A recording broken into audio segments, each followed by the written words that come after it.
This sea is beautiful, but it has never been kind. Dark water hides its moods well, one moment calm, the next merciless. To step onto a ship is to trust something vast, cold and indifferent, and to accept that the ocean always decides. Violet Jessop did that again and again. Born in 1887 to Irish immigrants in Argentina, Violet nearly died of tuberculosis as a child. Doctors didn't expect her to live, but she did. And when her father died, life pushed her toward the sea, not out of romance, but necessity. Work aboard ships paid the bills, and somehow fate seemed to make room for her. She joined the White Star Line and found herself serving on the grandest vessels ever built. First, RMS Olympic, which collided with a British warship in 1911. The ship survived, and so did Violet. Then came Titanic. In April of 1912, Titanic set sail wrapped in confidence and myth. The Unsinkable ship, a floating palace of steel and ambition. Violet was the stewardess, focused on duty, unaware she was stepping into history. When the iceberg struck, the terror unfolded slowly, then all at once. Confusion, freezing air, the impossible realization that this giant was dying. Violet was ordered into lifeboat 16, holding a baby placed in her arms by an officer. She survived the night that defined the 20th century, a disaster so vast it still echoes through time. Many would have walked away forever. She didn't. During World War I, Violet served as a nurse aboard HMHS Britannic, Titanic's sister ship. In 1916, it struck a German naval mine and sank faster than Titanic. Violet escaped again, surviving a violent blow to the head when a lifeboat was pulled into the ship's propellers.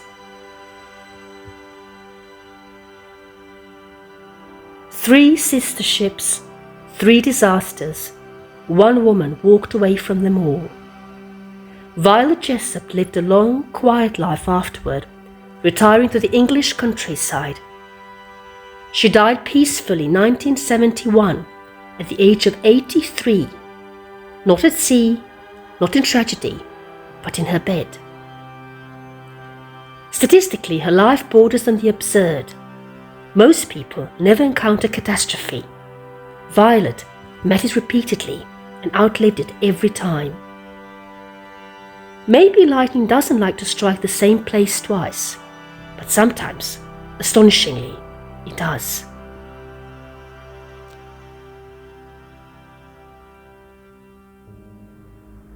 Look closely at this photograph. At first glance, it is a portrait of a mother's relief, a grainy black and white image of a woman holding her rescued son. But look at the boy's eyes. There is a vacancy there, a silent confusion that would take nearly a century to vocalize. This isn't just a photo of a family reunion. It is a photo of a kidnapping hidden in plain sight. It is a photo of a lie so profound that he rewrote a child's identity and buried a mystery in a shallow grave of legal paperwork. This is the story of Bobby Dunbar, the boy who disappeared once but was lost twice. August 23rd, 1912. The Louisiana heat is thick, and the Dunbar family is seeking relief at Swayze Lake. 4-year-old Bobby is playing near the water's edge. In the blink of an eye, the laughter stops. Bobby is gone. The search was one of the largest in Southern history.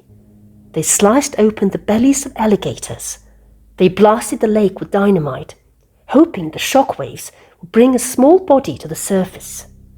But nothing. For 8 months, the Dunbars lived in a silent house until a telegram arrived from Mississippi. A boy matching Bobby's description had been found. The boy was in the company of William Cantwell Walters, a wandering handyman. Walters insisted the child wasn't Bobby Dunbar. He said the boy was Bruce Anderson, the son of a woman who worked for him named Julia Anderson. But the public wanted a miracle, not a wandering labourer's story. When the Dunbars arrived, the reunion was anything but certain. Initial reports claimed the boy cried and shrank away from Leslie Dunbar. He didn't recognize her. He didn't recognize his father. He didn't recognize his brother. But days later, under the intense pressure of grief and hope, Leslie declared, "Thank God, it's my boy." The real mother, Julia Anderson, arrived shortly after. She was a woman of no means, arriving in a town that had already decided she was a kidnapper. When she was asked to identify a son among several children, she hesitated, a hesitation the press used to crucify her. The courts ruled for the Dunbars. Bobby was now home. Julia was sent away, and Walters was thrown in prison. For decades, this boy lived as Bobby Dunbar. He grew up, married, and had children of his own. He was a pillar of his community, yet he always carried a shadow. Imagine the psychological weight of a man who stole his one person while a faint, flickering memory tells him he might be someone else. In 2004, the shadow finally spoke.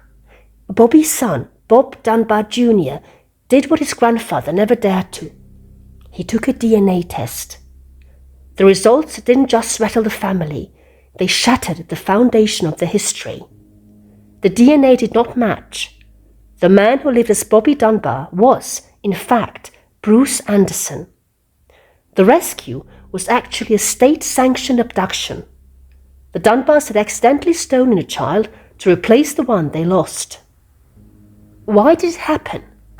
It was a perfect storm of grief, classism, and the primitive state of forensic science. The Dunbars were influential. Julia Anderson was not. In 1912, the mother's instinct was treated as certain law, even when that instinct was blinded by trauma. The consequences were devastating. Julia Anderson lost her son twice, once to the handyman and once to the legal system. The real Bobby Dunbar? He likely never left Swayze Lake. He remains a ghost, his fate swallowed by the swamp, while another boy lived out his life in a borrowed name. For the Dunbar family today, the legacy is one of inherited trauma. It is a reminder that the truth doesn't care about our need for a happy ending. It shows us that sometimes the miracle we celebrate is actually a tragedy in a different mask. We find what we want to find. And in 1912, a grieving family wanted their son back so badly they didn't care who he actually was. February 25th, 1957. A cold, biting wind sweeps through the Fox Chase section of Philadelphia. A young hunter is checking his traps in the underbrush when he finds something that will haunt the city for the next 65 years. Stuffed inside a cardboard box, once used to ship baby's bassinet, lies a child.